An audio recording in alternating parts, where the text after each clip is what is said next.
আসসালামু আলাইকুম। HSC 2025 batch তোমাদের হিসাব বিজ্ঞান দ্বিতীয় পত্রের শর্ট সিলেবাসে প্রথম যে অধ্যায়টি রয়েছে অধ্যায়টির নাম হচ্ছে অংশীদারি ব্যবসায়ের হিসাব। অধ্যায়টা হচ্ছে দ্বিতীয়তম অধ্যায়। তো এই অধ্যায়ের এমসিকিউ নিয়ে তোমাদের অনেক প্রবলেম আছে। তো এই অধ্যায়ের এমসিকিউটা একদম A to Z তোমাদের কমপ্লিট হবে যদি তুমি আমাদের এই দুইটা পর্ব তুমি দেখো। আজকের প্রথম পর্বে আমি তোমাদের থিওরিটিক্যাল এবং সামান্য কিছু ম্যাথমেটিক্যাল টপিক আলোচনা করব এবং এই থিওরিটিক্যাল গুলো কিন্তু অনেক বেশি গুরুত্বপূর্ণ, কারণ এখানে আমি সেই এমসিকিউ গুলোই সাজেশন আকারে তোমাদের করাচ্ছি যে প্রশ্নগুলো কিন্তু বারবার তোমাদের পরীক্ষায় আসছে। আর আমি পাশাপাশি একটা এমসিকিউ যখন সলভ করব চেষ্টা করব ওই রিলেটেড আরো যে তথ্যগুলো পরীক্ষায় আসবার মতন সম্ভাব্য সেগুলো দিয়ে দেবার জন্য। আর এর পরবর্তী পার্টে বা পরবর্তী অংশে ইনশাল্লাহ নেক্সট দিন যে ক্লাসটা আপলোড হবে সেই টপিকটা ইনশাল্লাহ তোমরা ম্যাথমেটিক্যাল টার্মগুলো বা ম্যাথমেটিক্যাল বিষয়গুলো কিভাবে সলভ করবে শর্টকাট ট্রিক্স দিয়ে আমি সেইগুলো আলোচনা করব। তো চলো কথা না বাড়িয়ে সরাসরি আমাদের এমসিকিউতে চলে যাই। তো আমাদের প্রথম এমসিকিউটা খুবই সহজ, এটা তোমরা বুঝতেই পারতেছো, বাট এমসিকিউটা নেওয়ার মূল কারণ হচ্ছে দেখো এই কোশ্চেনটা কি পরিমাণ আসছে। কুমিল্লা বোর্ড 24, যশোর বোর্ড 21, সকল বোর্ড 18 সাল, চট্টগ্রাম বোর্ড ও বরিশাল বোর্ড 2015 সালে আসছে। একদম সিম্পল একটা কোশ্চেন। কোশ্চেনটা কি? অংশীদারি ব্যবসা। কি ব্যবসা? অংশীদারি ব্যবসা কত সালের আইন অনুযায়ী পরিচালিত হয়? এটা তোমরা সবাই জানো, এটা হচ্ছে 1932 সালের অংশীদারি আইন অনুযায়ী পরিচালিত হয়। কিন্তু এইখানে একটা মজার বিষয় বা দুইটা তথ্য তোমরা একটু মনে রাখবে, সেটা হচ্ছে এটা হলো ভারতীয় অংশীদারি আইন। ভারতীয়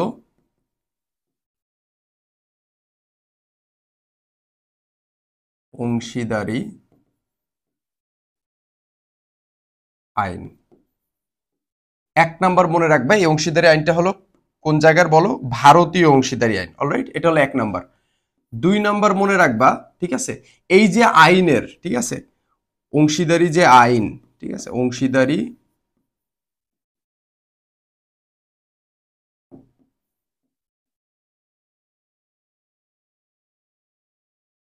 আইনের 4 নং ধারায়, ঠিক আছে, হ্যাঁ, অংশীদারি ব্যবসায়ের কথা বলা আছে। অংশীদারি ব্যবসায়ের কথা উল্লেখ আছে। ব্যবসায়ের কথা উল্লেখ আছে। তাহলে দুইটা তথ্য মনে রাখবে, সেটা হচ্ছে আমাদের বাংলাদেশে যে অংশীদারি আইনটা মানে বলবৎ আছে বা চলছে সেটা হচ্ছে ভারতীয় অংশীদারি আইন। এই যে আমাদের পার্শ্ববর্তী দেশ ভারতের যে অংশীদারি আইন, সেই আইনটাই আমাদের দেশে চলে, ঠিক আছে। এটা হলো এক নাম্বার তথ্য। দুই নাম্বার তথ্য হচ্ছে অংশীদারি আইনের কত নাম্বার ধারা, এটা অবশ্যই একটু মনে রাখবে, সেটা হলো তোমার 4 নং ধারা। কয় নং ধারা? 4 নং ধারায় অংশীদারি ব্যবসায়ের কথা উল্লেখ আছে। কত নম্বর ধারায়, এটা প্রশ্নে কিন্তু আসবে যে কত নম্বর ধারায় অংশীদারি ব্যবসায়ের কথা বলা আছে, অংশীদারি ব্যবসার কথা বলা আছে 4 নং ধারায়। অলরাইট, তো চলো আমরা নেক্সট কোশ্চেনে চলে যাই।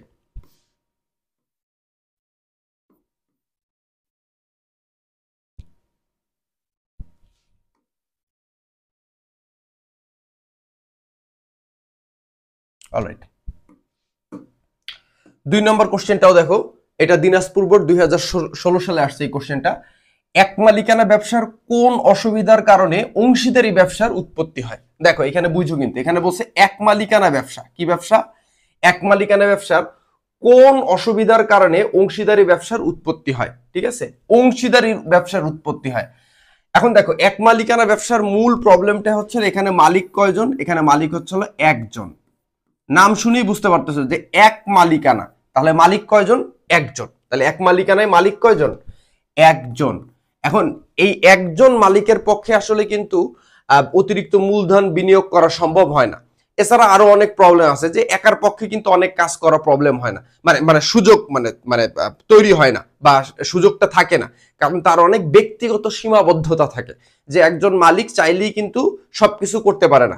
সেখানে যখন একের অধিক মালিক থাকে বা অনেক বেশি মালিক থাকে তখন কি হয়? তখন আসলে মূলধনও বেশি দেওয়া যায়, ব্যবসাটাও সঠিকভাবে পরিচালনা করা যায়। তো এখানে মনে রাখবা ব্যক্তি সামর্থ্যের সীমাবদ্ধতা। ব্যক্তি মানে কি? এক মালিকানা মালিক একজন ব্যক্তি থাকে এবং তার সামর্থ্য কি থাকে? কম থাকে বা সীমাবদ্ধ থাকে, সীমিত থাকে। মালিক যেহেতু একজন, সেহেতু তার সীমাবদ্ধতা থাকে অনেক, সো এই জন্য সে তাহলে ব্যবসাটা প্রপারলি রান করতে পারে না। কিন্তু এই এক মালিকানা ব্যবসা কিন্তু সব থেকে জনপ্রিয় ব্যবসা, মনে রাখবা, ঠিক আছে? এটা কিন্তু সব থেকে জনপ্রিয় ব্যবসা এবং 80% ব্যবসায় কিন্তু তোমার হচ্ছে এই এক মালিকানা ব্যবসার, হ্যাঁ, কি হয়, এক মালিকানা ব্যবসায় পরিচালিত হয়। অলরাইট, একটু মনে রাখবা। তারপরে এই ব্যক্তিগত যে সামর্থ্যের যে সীমাবদ্ধতা, এই সীমাবদ্ধতাগুলো দূর করার জন্যই তোমার অংশীদারি ব্যবসার কি হয়েছে, উৎপত্তি হয়েছে। ওকে, আলহামদুলিল্লাহ। Next question. এবার দেখো কি বলছে, অংশীদারি ব্যবসায়ের অংশীদারদের দায় কিরূপ। এটা তোমরা সবাই জানো, অংশীদারদের দায় হচ্ছে অসীম। অংশীদারদের দায় কি, অসীম, ঠিক আছে? এক মালিকানা ব্যবসায়ও মনে রাখবা, এটা শুধুমাত্র অংশীদার না, এটা মনে রাখবা এক মালিকানা, ঠিক আছে? এক মালিকানা প্লাস অংশীদারি, ঠিক আছে? এই দুইটা, এক মালিকানা প্লাস কি অংশীদারি, এই দুইটারই দায় কি, অসীম। তাহলে সসীমকার মনে রাখবা, সসীমকার, সসীম মানে কি সীমাবদ্ধ বা সীমিত বা অল্প, অল্প দায়কার, সেটা হলো শেয়ার হোল্ডারদের দায় অল্প থাকে, শেয়ার মালিকদের, ঠিক আছে? শেয়ার মালিকদের।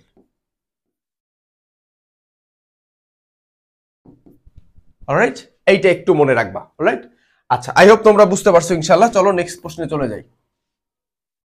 অংশীদারি ব্যবসায়ের বৈশিষ্ট্য, অংশীদারি ব্যবসায়ের বৈশিষ্ট্য হলো, দেখো কুমিল্লা বোর্ড 24 সালে আসছে, ময়মনসিংহ বোর্ড 23 সালে আসছে, দিনাজপুর বোর্ড 19 সালে আসছে। এই সিম্পল একটা কোশ্চেন, যে অংশীদারি ব্যবসার বৈশিষ্ট্য কি।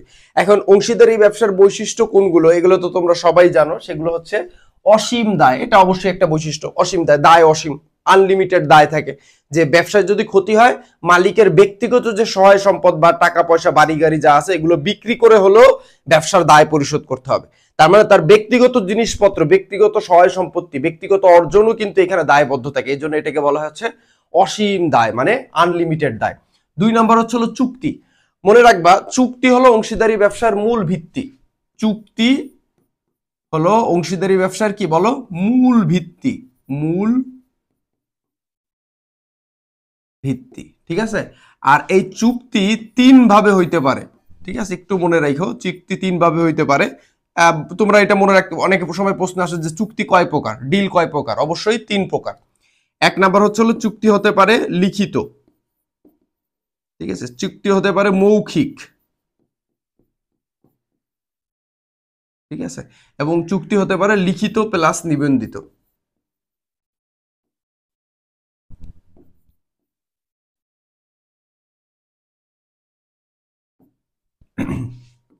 তাহলে চুক্তি হবে লিখিত, চুক্তি হইতে পারে মৌখিক, চুক্তি হইতে পারে লিখিত প্লাস নিবন্ধিত। অলরাইট, আই হোপ তোমরা বুঝতে পারছো। আর চুক্তি হলো অংশীদারি ব্যবসার কি মূল ভিত্তি বা মূল স্তম্ভ বা মেইন বিষয়। তুমি যেমন চুক্তি করো না কেন, মুখে মুখে চুক্তি করতে পারো, বা লিখিত চুক্তি রাখতে পারো, বা লিখিত করে তুমি চুক্তিটা নিবন্ধন করতে পারো। হ্যাঁ, তুমি যেভাবেই চুক্তি রাখো না কেন, তোমাকে মাস্ট চুক্তি রাখতেই হবে। চুক্তি হলো অংশীদারি ব্যবসার মূল ভিত্তি। তার মানে এটা অংশীদারি ব্যবসার একটা বৈশিষ্ট্য, ঠিক আছে? চুক্তি ছাড়া অংশীদারি ব্যবসার কথা কল্পনাও করা যায় না, ঠিক আছে? অংশীদারি ব্যবসা মানেই চুক্তি, একটা ডিল থাকতে হবে, একটা চুক্তি থাকতে হবে, ঠিক আছে? আচ্ছা, এবার হচ্ছে হলো একের অধিক সদস্য। অবশ্যই অংশীদারি ব্যবসায় একের অধিক সদস্য থাকে, ঠিক আছে? একের অধিক সদস্য থাকে। তো আমি যদি তোমাদের একটু বলে দেই যে একের অধিক সদস্য কি বা কিরকম কি, কয়জন থাকে, সেটা জাস্ট একটু বলে দিচ্ছি আমি। 1 সেকেন্ড, দেখো, খেয়াল করো। তো সাধারণ যে অংশীদারি ব্যবসা, মনে রাখবা, সাধারণ যে অংশীদারি ব্যবসা,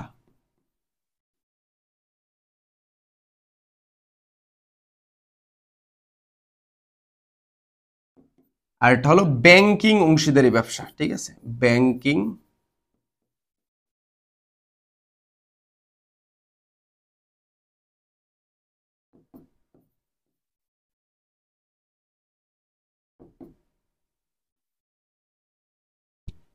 একটা হলো সাধারণ অংশীদারি ব্যবসা, ঠিক আছে, নরমাল।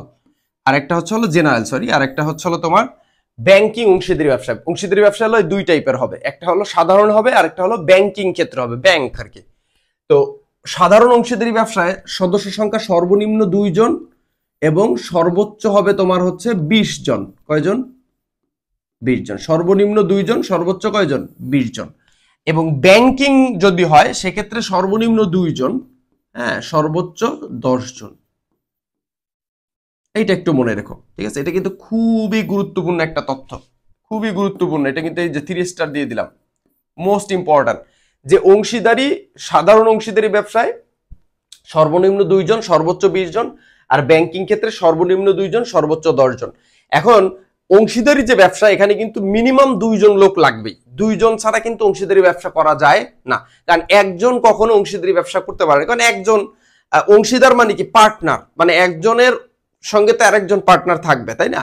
এখন মোটামুটি 2 জন একটা অংশীদারি ব্যবসা করতে পারবে, কিন্তু একার পক্ষে কিন্তু অংশীদারি ব্যবসা বা একার পক্ষে কোনো অবস্থাতেই অংশীদারি ব্যবসা করা সম্ভব না। তার মানে এখানে একের অধিক সদস্যও কি থাকবে। তার মানে সঠিক উত্তর হচ্ছে তোমার ঘ, 1 2 3, যে এই 3টাই হলো অংশীদারি ব্যবসার তোমার বৈশিষ্ট্য। কেমন? আচ্ছা, চলো আমরা নেক্সট কোশ্চেনে চলে যাই। অংশীদারি ব্যবসার মূল ভিত্তি কি? অংশীদারি ব্যবসার মূল ভিত্তি কি? মূল, এই দেখো এই সিম্পল কোশ্চেনটা কি পরিমাণ বোর্ডে রিপিট করছে, দেখো কি পরিমাণ। এই টাইপের কোশ্চেনই কিন্তু তোমাদের বোর্ডে আসবে, যে অংশীদারি ব্যবসার মূল ভিত্তি কি। আমরা সবাই জানি চুক্তি, চুক্তি অংশীদারি ব্যবসার প্রাণ, চুক্তি অংশীদারি ব্যবসার মূল ভিত্তি, চুক্তি অংশীদারি ব্যবসার মূল ভিত্তি, একদম মুখস্থ করে ফেলবে। এবার দেখো কি বলছে, অংশীদারি ব্যবসায়ের সর্বনিম্ন সদস্য সংখ্যা কতজন? সর্বনিম্ন, সবচেয়ে কমে কয়জন সদস্য থাকতে পারবে? সেটা তুমি সাধারণ অংশীদারি ব্যবসা করো বা ব্যাংকিং অংশীদারি ব্যবসা করো, সর্বনিম্ন থাকতে পারবে কয়জন? 2 জন। সর্বনিম্ন, ন্যূনতম 2 জন থাকতে হবে অংশীদারি ব্যবসা করতে গেলে। 1932 সালের অংশীদারি আইন অনুযায়ী তুমি ব্যবসা করতে গেলে সর্বনিম্ন 2 জন তোমার লোক লাগবে। 2 জন ছাড়া কখনোই অংশীদারি ব্যবসা করা সম্ভব না। আচ্ছা, এরপরে আসো নেক্সট কোশ্চেন। সাধারণ অংশীদারি ব্যবসায়ের সর্বোচ্চ সদস্য সংখ্যা কতজন? সর্বোচ্চ, ম্যাক্সিমাম কতজন? কি কি ব্যবসা? সাধারণ অংশীদারি ব্যবসা, কিন্তু এটা কিন্তু ব্যাংকিং না। সাধারণ ক্ষেত্রে সর্বোচ্চ কয়জন? 20 জন। আর যদি ব্যাংকিং হইতো, যদি এটা সাধারণ না বলে বলতো ব্যাংকিং ক্ষেত্রে, ব্যাংকিং, হ্যাঁ, ব্যাংকিং ক্ষেত্রে ব্যবসায়ের সর্বোচ্চ সদস্য সংখ্যা হইতো, তখন হইতো খ 10 জন। এখন যেহেতু বলছে সাধারণ অংশীদারি ব্যবসা, তার মানে সদস্য সংখ্যা কয়জন? 20 জন। অংশীদারি কারবারের ব্যবসায়ের ব্যাংকিং ব্যবসায়ের ক্ষেত্রে সর্বোচ্চ সদস্য সংখ্যা 10 জন। স্যার এত সিম্পল কোশ্চেন, এই সিম্পল কোশ্চেন গুলোই পরীক্ষা আসে বাবা, ঠিক আছে? আর তোমরা এইগুলোর জন্যই কিন্তু এতদিন বারবার বলছো যে স্যার এমসিকিউতে প্রবলেম।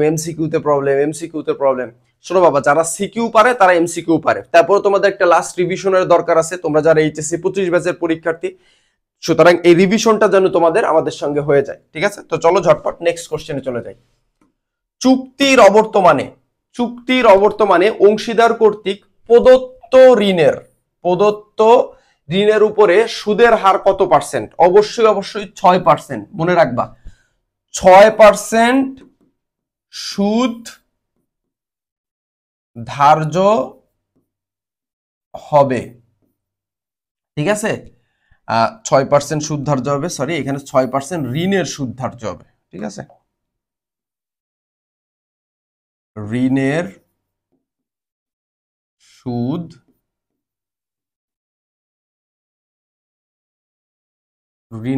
ধার্য হবে, 6% ঋণের সুদ ধার্য হবে, এবং এটা অবশ্যই মনে রাখবা 6 মাসের। কয় মাসের? 6 মাসের, ঠিক আছে? 6%।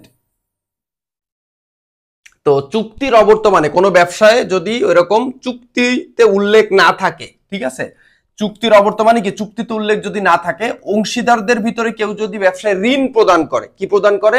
ঋণ প্রদান করে, হ্যাঁ, এই যে প্রদত্ত ঋণের উপরে সুদের হার অবশ্যই কত পার্সেন্ট হবে বলো? অবশ্যই তোমার এটা হবে হচ্ছে 6%। কত পার্সেন্ট? 6%। এখন তোমাদের প্রশ্ন থাকতে পারে মনে যে স্যার 6% কেন 10% না, কেন 15% না, কেন 5% না? বাবা, এটা 1932 সালের ভারতীয় অংশীদারি আইনে বলা আছে। বাংলাদেশের যে অংশীদারি আইনটা, সেই অংশীদারি আইনে বলা আছে, ঠিক আছে, যে কোনো অংশীদার যদি ঋণ দেয় তাকে 6% ঋণের সুদ দিতেই হবে, এটা বাধ্যতামূলক। সুতরাং এই জন্য কিন্তু এইখানে তোমার কি বলছে, যে 6% ধরতে হবে, ঋণের সুদ অলওয়েজ উল্লেখ না থাকলে 6% দিতে হবে। এখানে তুমি 5% দিলে হবে না, বা 5.5% দিলে হবে না, বা 10% দিলে হবে না, 6% দিতে হবে, কারণ এটা আইনে বলা আছে। এটা তুমি উল্টা পুল্টা করলে হবে না, ঠিক আছে? বাংলাদেশে সব গাড়ি মনে করো বাম সাইড দিয়ে চলে, সৌদি আরবে সব গাড়ি ডান সাইড দিয়ে চলে। এখন তুমি যদি বাংলাদেশে বলো যে সৌদি আরবে ডান সাইড দিয়ে চলে, আমিও ডান সাইড দিয়ে চালাবো, তাহলে কিন্তু ট্রাফিক ধরে তোমাকে মামলা দিয়ে দিবে, ঠিক আছে? তো এইরকম যে যে দেশের যে আইন, তো বাংলাদেশে যেহেতু ভারতীয় অংশীদারি আইন চলে, সুতরাং অংশীদারি আইনে যেহেতু বলা আছে 6% তোমার হচ্ছে হলো ঋণের সুদ ধার্য হবে, সুতরাং 6%ই ঋণের সুদ ধার্য করতে হবে। আই হোপ তোমরা বুঝতে পারছো, এবং এটা মুখস্থ করে ফেলবা যে ঋণের সুদ 6%, ঋণের সুদ 6%, এটা টানা মুখস্থ। ঋণের সুদ বললেই 6%। আচ্ছা,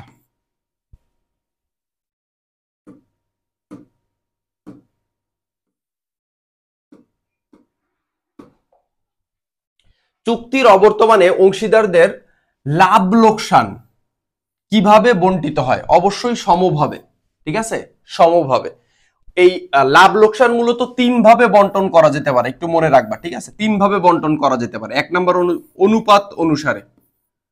অনুপাত, ওই যে তোমাদের একটা অনুপাত দেওয়া থাকে না, মনে করে এরকম 2:1, এটা হলো অনুপাত অনুসারে, ঠিক আছে? এইভাবে দেওয়া থাকতে পারে।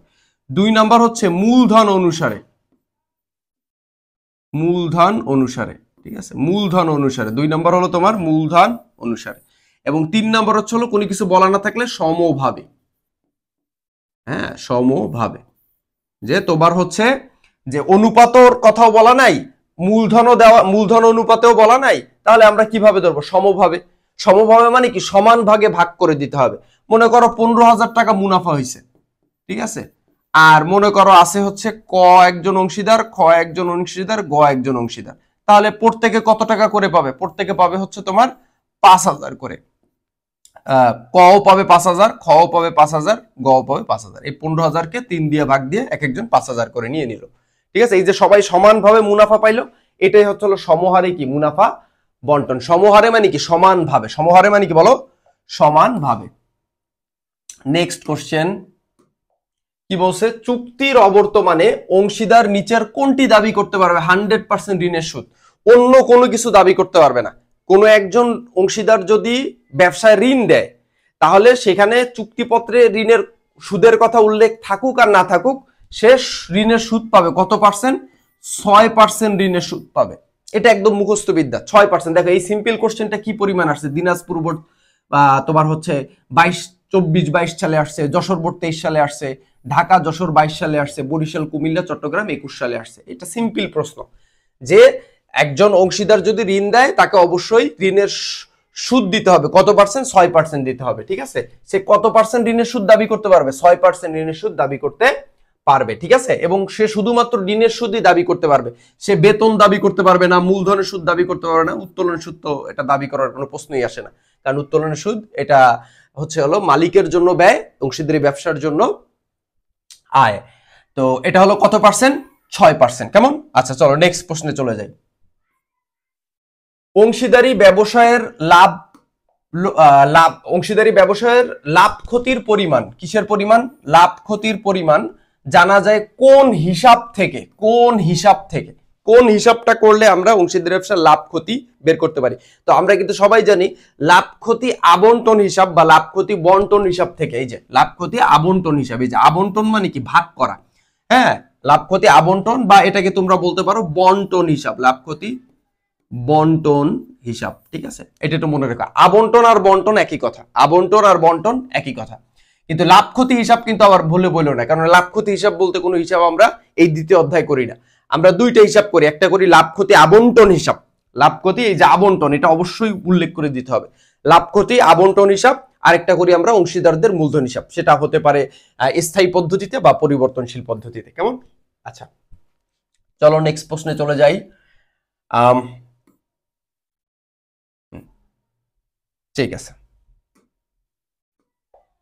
বিথি বছরের মাঝামাঝি ব্যবসায়ে 50,000 টাকা ঋণ প্রদান করছে। কত হাজার টাকা? 50,000 টাকা কি দিছে? ঋণ দিছে। বছরের মাঝামাঝি সময় মানে মাঝখানে 50,000 টাকা ঋণ দিছে। বছর শেষে বিথির প্রাপ্য সুদের পরিমাণ কত? তার মানে ঋণ দিছে, ঋণের সুদ বের করতে হবে। ঋণ দিছে কত টাকা? 50,000 টাকা। আচ্ছা, ঋণের সুদের কথা যদি বলা না থাকে অবশ্যই 6% সুদ ধরতে হবে। এটা আইনে বলা আছে 6% ধরতে হবে, এখানে অন্য কোনো পার্সেন্টেজ ধরলে হবে না, 6%ই ধরতে হবে। এবার আসো,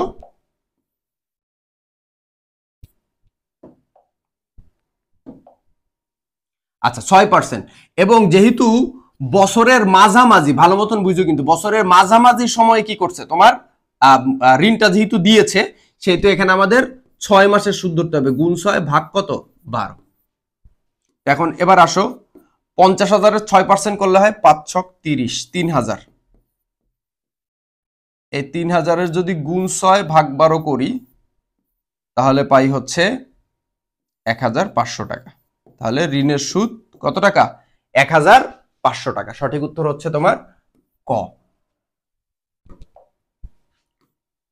নেক্সট দেখো কি বলছে, XYZ 3 জন অংশীদার, কারবারের নিট মুনাফা 60,000 টাকা। ভালো মতন বুঝো কিন্তু, কারবারের নিট মুনাফা কত টাকা? 60,000 টাকা। মুনাফা হচ্ছিল কত আছে? এত এত অংশ। স্যার এ আবার কি 1-এর 2, 1-এর 3, 1-এর 6? দেখো এটা জাস্ট লসাগু করলে বের হয়ে যাবে। অংশ মোতাবেক বন্টন করে, তাহলে জেড কত টাকা পাবে? আগে দাঁড়াও আমরা ওইটা একটু বের করে নিই। এনে কত আছে? এখানে আছে 1-এর 2,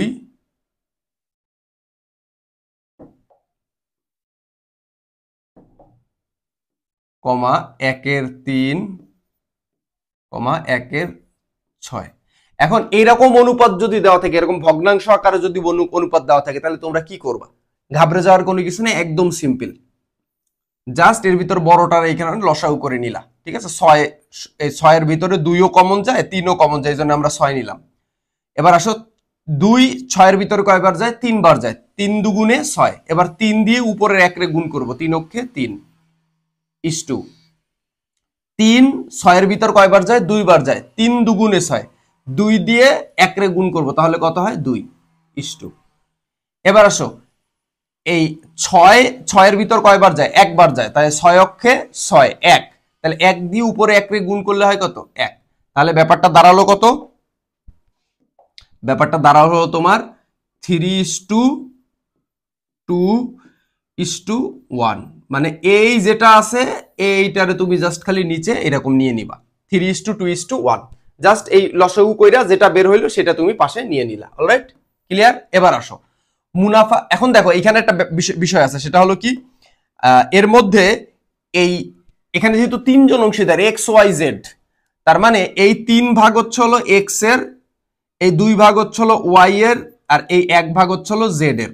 আমাদের প্রশ্নে কিন্তু Z এর কত তাই চাইছে, Z কত টাকা পাবে তাই চাইছে, ঠিক আছে? তার মানে Z এর হচ্ছে হলো কয় ভাগ? 1 ভাগ। তাহলে আমাদের কি করতে হবে? 60,000-কে দেখো টোটাল এই 3টা আগে যোগ দিবা, যে 3টা অনুপাত বেরোবে 3টা যোগ দিবা। 3 আর 2 কত? 5, 5 আর 1 কত? 6। তাহলে এটাকে তুমি 6 দিয়ে ভাগ করবা। আর যেহেতু Z এরটা বাইর করতে বলছে, সেহেতু তুমি 1 দিয়ে গুণ দিবা। Z এর যেহেতু 1, সেইটা 1 দিয়ে গুণ দিবা। যদি Y এর বলতো তাহলে 2 দিয়ে গুণ দিতা, যদি X এর বলতো তাহলে 3 দিয়ে গুণ দিতা। সিম্পল। 60,000-কে 6 দিয়ে ভাগ দিলে হয় 10,000, 10,000-কে 1 দিয়ে গুণ করলে 10,000 টাকাই পাওয়া যায়। কেমন? তাহলে এটা সঠিক উত্তর হলো তোমার কত টাকা? 10,000 টাকা। অলরাইট, তাহলে Z পাবে হচ্ছে তোমার 10,000 টাকা। মুনাফার অংশ কত টাকা পাবে? 10,000 টাকা। সিম্পল। জাস্ট এরকম যদি তুমি কোথাও পাও, এইটাকে তুমি এইভাবে কনভার্ট করে এই যে এইভাবে অনুপাতে বাইর করে নিবা, এই রেশিওতে বের করে নিবা, ঠিক আছে? বের করে দেন তারপরে তুমি ভাগ করবা, ঠিক আছে? নেক্সট কোশ্চেন 15 নম্বর। আমরা অলরেডি শেষের দিকে চলে আসছি, ঠিক আছে? তো দেখো, বৃষ্টি তার অংশীদারি কারবার থেকে বার্ষিক 40,000 টাকা নগদ উত্তোলন করে। এখানে ভালো মতন বুঝো কিন্তু, নগদ উত্তোলন করে কত টাকা? বার্ষিক 40,000 টাকা। বার্ষিক মানে হচ্ছে বছরে 40,000 টাকা নগদ উত্তোলন করে। এছাড়া কারবার থেকে 5,000 টাকা মূল্যের পণ্য উত্তোলন করছে। তাহলে এখন কিন্তু এখানে দুইটা জিনিস, একটা হলো নগদ উত্তোলন করছে আর একটা হলো পণ্য উত্তোলন করছে, যা এখনো হিসাবভুক্ত হয় নাই। বৃষ্টির উত্তোলনের উপরে 5% সুদ। কত পার্সেন্ট সুদ? 5% হারে সুদ কত? মানে 5% হারে সুদ কত আসবে? উত্তোলনের সুদ চাইছে। আচ্ছা, এই উত্তোলনের সুদের ক্ষেত্রে একটা ইনফরমেশন সবসময় মনে রাখবা, সেটা হচ্ছে পণ্য উত্তোলনের উপর কোনো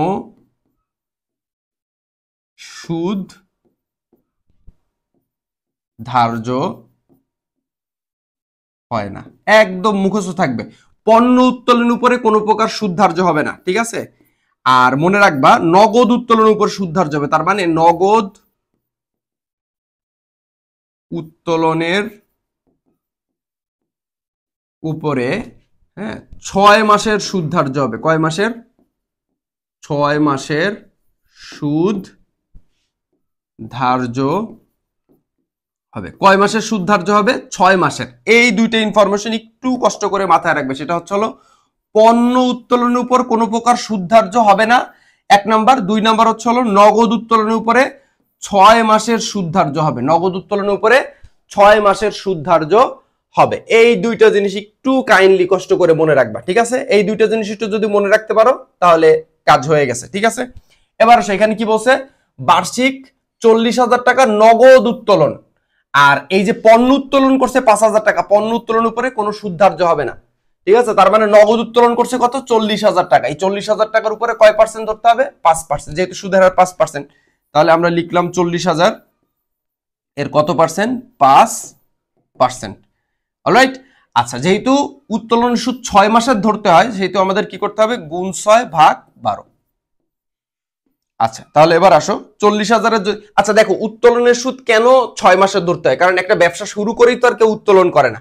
যেহেতু এখানে উত্তোলনটা কখন করছে কোনো তারিখ বলা নাই, সেহেতু ধরে নেওয়া হয় বছরের মাঝামাঝি সময় সে উত্তোলনটা করছে। তাহলে 40,000-এর যদি 5% করি, তাহলে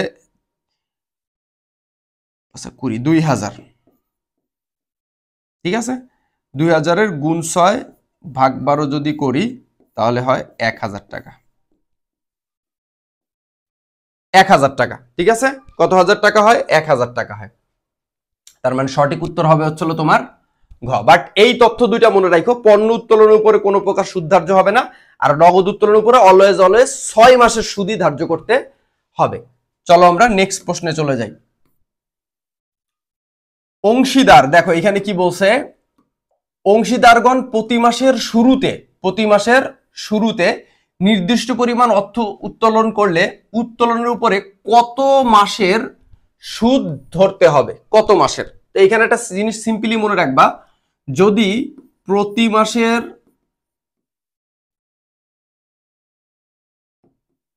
শুরুতে উত্তোলন করে, ঠিক আছে, শুরুতে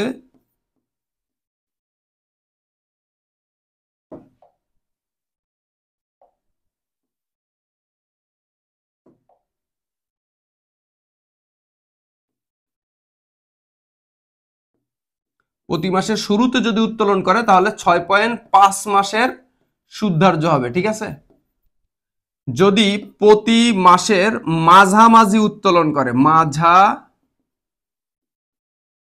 মাঝি উত্তোলন করলে হবে হচ্ছে 6 মাসের সুদ ধার্য করতে হবে। আর যদি দেখো যে প্রতি মাসের শেষে উত্তোলন করছে, প্রতি মাসের শেষে যে উত্তোলন করছে, সেক্ষেত্রে হচ্ছে হলো 5.5 মাসের সুদ ধার্য করতে হবে।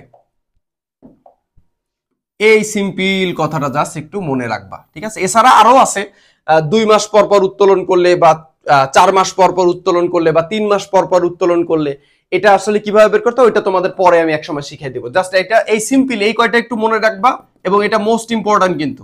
এইটা মনে রাখলেই তোমার এমসিকিউ ম্যাথ সব কভার হয়ে যাবে। প্রতি মাসের শুরুতে উত্তোলন করলে কত বলো? 6.5 মাস। প্রতি মাসের মাঝামাঝি উত্তোলন করলে 6 মাস, এবং প্রতি মাসের শেষে উত্তোলন করলে 5.5 মাস। শুরুতে বললে হচ্ছে হলো 6.5 মাস, মাঝামাঝি বললে হচ্ছে হলো তোমার 6 মাস, এবং শেষে যদি বলে প্রতি মাসের, তাহলে 5.5 মাস। এখানে বসে প্রতি মাসের শুরুতে, প্রতি মাসের কি শুরুতে উত্তোলন করলে অবশ্যই কি 6.5 মাস। এই যে প্রতি মাসের শুরুতে উত্তোলন করলে 6.5 মাস, তার মানে উত্তর হচ্ছে হলো গ, ঠিক আছে। আই হোপ তোমরা বুঝতে পারছো। চলো নেক্সট প্রশ্নে যাই। আচ্ছা, তো দেখো, অংশীদারগণ প্রত্যেক মাসের মাঝামাঝি সময়ে একটি নির্দিষ্ট পরিমাণ অর্থ উত্তোলন করলে মোট উত্তোলনের উপরে কত মাসের সুদ ধার্য করতে হবে। এখানে বলছে মাঝামাঝি, মাঝামাঝি যদি উত্তোলন করে তাহলে 6 মাসের। আমরা জানি শুরুতে বললে 6.5, মাঝামাঝি বললে 6 এবং শেষে বললে 5.5, একটু মনে রেখো। এবার দেখো, জনাব হানিফ কারবার থেকে বছরে 20,000 টাকা উত্তোলন করছে, 20,000 টাকা উত্তোলন করছে। সুদের হার কত পার্সেন্ট? 10% হলে উত্তোলনের উপরে সুদের পরিমাণ কত? দিনাজপুর 22 সালে। তার মানে এই সুদের পরিমাণ বের করাটা এটা কিন্তু পরীক্ষায় বারবার তোমাদের আসতেছে। সুতরাং তোমরা কিন্তু একটু কষ্ট করে চেষ্টা করবা এই সুদের হারটা যখন নির্ণয় করতে, তখন একটু চেষ্টা করবা যে ওই ইনফরমেশন গুলো, যে পণ্য উত্তোলনের উপরে কোনো সুদ ধার্য হবে না, নগদ উত্তোলনের উপরে 6 মাসের সুদ ধার্য করতে হবে। কেমন? আর একটু আগে যেটা লিখে দিলাম ওইটা তো মনেই রাখবে, সেটা হচ্ছে মাসের শুরুতে উত্তোলন করলে 6.5, মাঝামাঝি উত্তোলন করলে 6, শেষে উত্তোলন করলে 5.5। এই তথ্যগুলো মনে রাখলেই কিন্তু উত্তোলনের সুদ রিলেটেড কোশ্চেন তোমরা আনসার খুব সহজে করতে পারবা। তাহলে উত্তোলন করছে সে কত হাজার টাকা? 20,000 টাকা। 20,000 টাকার উপরে কয় পার্সেন্ট সুদ ধরতে হবে? 10% সুদ ধরতে হবে। এবং এখানে কিন্তু বলে দিছে কোনো তারিখ বলা নাই, তাহলে তারিখ বলা না থাকলে কয় মাসের সুদ ধার্য করতে হবে? 6 মাসের। এই জন্য গুণ 6 ভাগ 12। তাহলে 20,000-এর 10% করলে হয় হচ্ছে তোমার 2,000। এই 2,000-এর গুণ 6 ভাগ 12 যদি করি তাহলে হয় 1,000 টাকা। তার মানে সঠিক উত্তর হচ্ছে তোমার খ, 1,000 টাকা হবে। ঠিক আছে, উত্তোলনের সুদের পরিমাণ বের করলাম। সিম্পল, অবশ্যই পারবা। লাস্টের দিকে চলে আসছে আমরা একদম, এটা আর এরপর একটা কোশ্চেন আছে। তো দেখো, উদ্দীপক পড়ো এবং 19 ও 20 নং প্রশ্নের উত্তর দাও। ঠিক আছে, তো দেখো উদ্দীপকে কি বলছে। কলি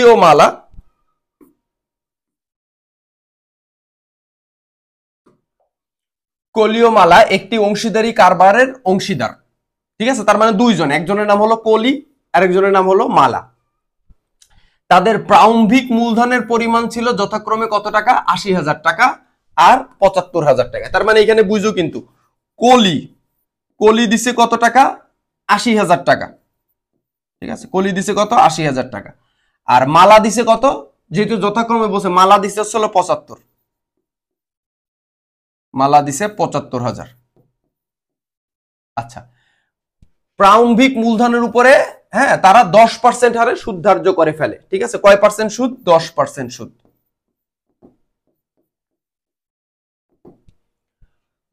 কলি কারবার পরিচালনায় অংশগ্রহণ করে না। এই যে কলি, ঠিক আছে, এই যে কলি, ও কি করে না? ও কারবার পরিচালনায় অংশগ্রহণ করে না, ও কোনো কারবার পরিচালনায় অংশগ্রহণ করে না।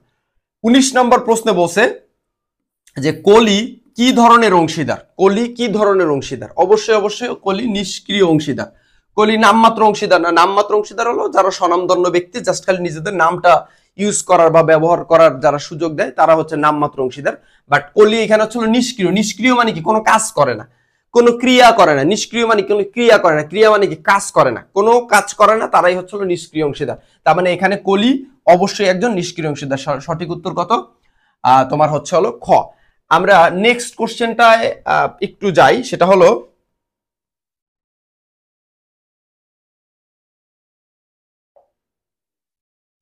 আচ্ছা, নেক্সট কোশ্চেনটা হলো বলছে কারবারের